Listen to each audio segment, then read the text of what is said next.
Saan ba kayo galing?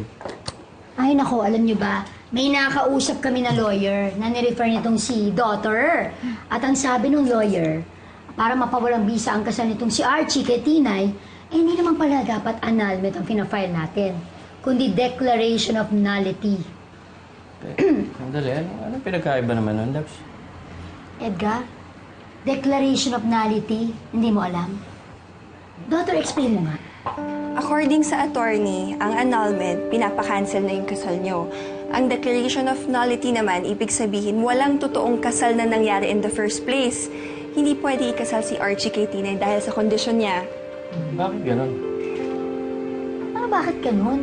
Diba sabi na nga, may diferensya doon sa kondisyon ni Tinay. O paano niya gagawin yung duties niya as a wife? Pero bakit ganun? Bakit hindi man lang sinabi sa atin dati pa na hindi pala pwede siyang ikasal? Eh kasi, ano ba? Ang dami mong tanong. Diba? Ang importante, malaya naman pala talaga itong si Archie. O nak, diba? Malaya ka doon sa obligasyon sa Tinay na yun. Hindi na pala natin kailangan tumakbo pa noon papuntang Amerika. Archie, aren't you happy? You're legally free. Oo nga, babe. Ma, alam na ba ito nila Lola Annie? O ano naman ngayon?